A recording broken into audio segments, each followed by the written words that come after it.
오늘 성경 통독 시편을 읽도록 하겠습니다.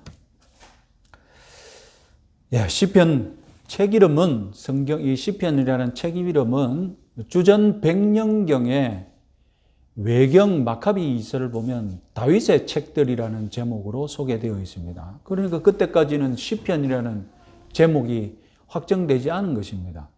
오늘날에도 히브리 성경 제목에는 시편이라는 제목이 없습니다. 후대 유대교에서 시편을 가리켜서 칭하는 명칭이 무엇이냐? 세페르 테힐림, 이걸 문자로 그대로 번역하면 찬양집이라는 단어가 됩니다. 우리가 아시다시피 할렐루야, 할랄 플러스 여호와 이렇게 해서 할렐루야가 되거든요. 할랄은 찬양하다는 뜻입니다. 이 찬양의 명사가, 찬양하다의 명사 찬양이 테힐라입니다. 그리고 이 테힐라의 복수가 테힐림이고, 그래서 세페르 테힐림 하면 찬양집이 됩니다. 후대 유대교에서 이렇게 부르고요. 예수님 시대에는 시편을 뭐라고 불렀느냐? 누가복음을 보시면 예수님이 모세의 율법과 선지자의 글과 시편을 가리켜서 시편에서 나를 가리켜 이런 말씀하시는 장면이 있거든요. 이게 시편은 우리 성경은 시편이라고 번역했지만 성문서를 뜻합니다. 여기서 성문서는 유대인들이 정경을 어떻게 나누느냐 이렇게 나눕니다. 그래서 유대인들은 구약을 토라, 느비임, 케투빔, 율법, 예언서, 성문서 이렇게 크게 세 가지로 나눕니다. 그래서 토라 안에는 우리가 잘 알고 있듯이 모세오경이 그대로 들어가고요. 예언서에는 전기 예언서에는 여호수아, 사사기, 사무엘, 열왕기, 다음에 후기 예언서에는 이사야, 예레미야, 에스겔, 소선지서 12권이 이렇게 들어갑니다. 그리고 케투빔이라고 해서 이 두 군데 들어가지 않은 나머지 문서를 다 모아서 성문서, 간단하게 영어로는 그냥 대문자 writings, 그냥 문서들 이런 뜻이 되겠죠. 그래서 시편, 욥기, 잠언, 룻, 아가, 전도서, 에가서, 에스더, 다니엘, 에스라, 느헤미야, 역대기, 느헤미야와 에스라, 느헤미, 역대기가 예언서에 들어가지 않고 성문서에 있는 게 아주 특별하죠. 하여튼 시편이 이 성문서를 대표하는 성경이 되겠습니다. 그래서 T, N, K 이걸 따서 T, N, K거든요. 이걸 따서 타낙이라고 부릅니다. 타낙 성경이라고 이렇게 유대인들은 말하죠. 그래서 시편은 성문서다. 예수님 시대 때 그렇게 불렀고요. 그럼 70인역에는 뭐라고 불렀느냐? 히브리어 성경이 히브리어로 미즈모르가 시라는 뜻입니다. 그리고 자마르가 노래하다는 뜻인데 이것을 헬라어 성경 70인역에서 뭐라고 번역했느냐? 살모스라고 번역했습니다. 프살모스가 되겠죠. 이 히브리어에는 푸스라는 발음이 나는 단어가 있거든요. 그래서 살모이 그리고 찬양하다는 살로 이런 단어인데, 그래서 이 영어 성경은 이 헬라어 성경을 그대로 번역을 해서 오늘날 쌈즈라는 단어가 나왔고, 그리고 솔트라는 시집이를 뜻하는 솔트라는 단어가 이 70인역에서 그대로 번역하면서 나왔습니다. 그래서 이 영어 단어의 시편을 우리 한글 성경은 그대로 번역해서 제목을 시편이라고 한 것입니다.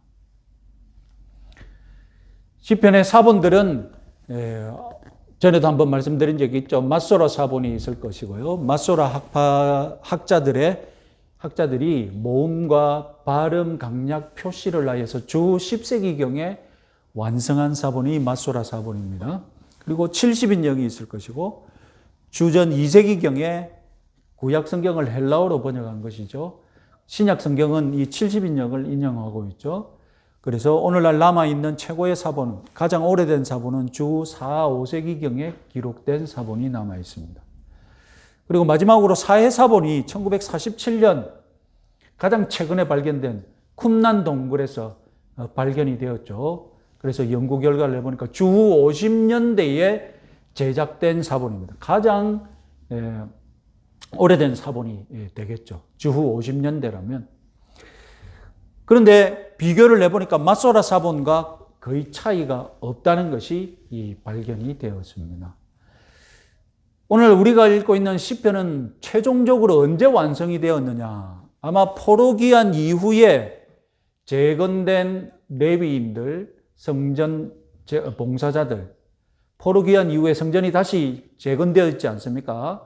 그 성전에서 봉사했던 레위인들이 제2성전의 찬양집으로 만들었을 것이다. 이것이 가장 큰 가능성이 있습니다.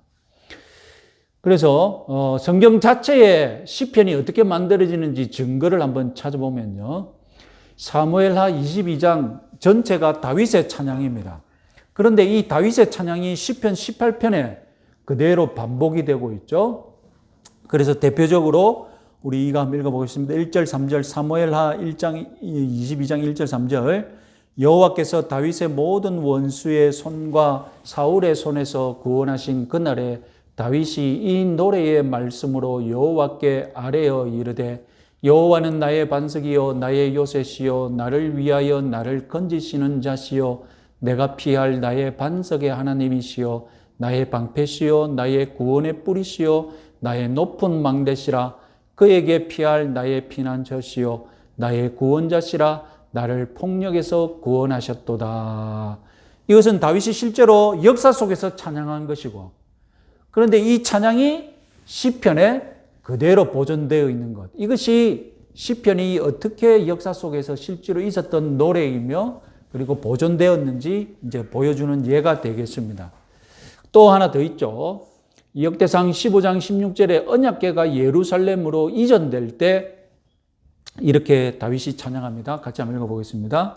다윗이 레위 사람의 어른들에게 명령하여 그의 형제들을 노래하는 자들로 세우고 비파와 수금과 제금 등의 악기를 울려서 즐거운 소리를 크게 내라 하며, 다윗이 레위 찬양대를 세우면서 지금 그 언약궤가 들어오니 너희들이 찬양을 지어서 지금 노래를 부르라고 명하는 장면 아닙니까? 이후에 레위 찬양단의 명단이 소개됩니다. 그래서 시편은 문학적으로는 시지만 실제로 사용되었을 때는 노래의 가사로 사용되었다고 이해하시면 되겠습니다. 마지막으로 역대상 25장 1절 말씀 같이 한번 읽어보겠습니다. 다윗이 군대 지휘관들과 더불어 아삽과 헤만과 여두둔의 자손 중에서 구별하여 섬기게 하되 수금과 비파와 죄금을 삼아 신령한 노래를 하게 하였으니 그 직무대로 일하는 자의 수요는 이러하니라. 성전 건축을 준비하던 다윗은 무엇까지 준비해 놓았냐면 레위인들 가운데 찬양대마저 미리 준비해 놓았다는 것입니다. 그러니까 찬양대가 만들어졌으니까 이들이 하는 일이 뭐겠습니까? 이들이 하는 일이 노래를 만들어야죠. 그래서 여기서부터 시편이 이제 만들어지기 시작했다고 우리가 믿고 있는 것입니다. 그래서 시편의 역사를 보시면 주전 천년경 다윗이 왕이 되면서 시편이 창작되기 시작합니다. 그리고 솔로몬 때 이제 솔로몬을 지나면 이제 창작과 성전에서 실제로 이 시편이 활용되기 시작합니다. 그래서 성전이 망하면 이제 성전이 멸망하고 솔로몬 바벨론 포로 시기로 넘어가죠. 바벨론 포로 시기로 넘어가면 이제 창작되고 활용되고 있었던 이 시편이 수집이 되고 편집이 됩니다. 수집이 되고 편집이 됩니다. 책으로 묶어지기 시작한다는 거예요. 그래서 나중에 최종적으로 포로 기한되고 BC 3세기경에 되면 이제 150편이 수집이 되고 그것을 5권으로 나누어서 오늘날 우리가 읽고 있는 시편이 되었다는 것입니다. 자, 시편은 종교개혁자들이 너무 사랑한 성경이죠. 의미심장하게도 종교개혁자들은 다른 성경보다도 시편을 먼저 강해하기 시작했습니다. 왜냐하면 이 종교개혁자들이 단순히 신학자들이 아니라 뜨거운 영성을 가지고 교회를 개혁하는 운동가들이었거든요. 이 운동가들에게 강력한 에너지와 영성과 힘을 제공했던 성경이 다름 아니라 시편이었기 때문입니다. 그래서 루터는 시편을 뭐라고 했는지 한번 보겠습니다. 시편은 작은 성경이라도 불러 마땅하다. 성경 전체에 담겨 있는 모든 것들이 지극히 아름답게 간략한 모습으로 담겨 있다. 시편은 진정 뛰어난 안내서이다. 칼빈도 시편을 강해하기를 좋아했죠. 같이 한번 읽어보겠습니다. 이 보물창고에 얼마나 다양하고 휘황찬란한 부가 담겨 있는지 형은 불가하다. 나는 이 책을 영혼의 모든 부분을 해부한 책이라고 불러도 마땅하다고 생각한다. 왜냐하면 거울에서처럼 사람이 의식할 수 있는 감정들 중에 여기에 반영되지 않은 것이 하나도 없기 때문이다.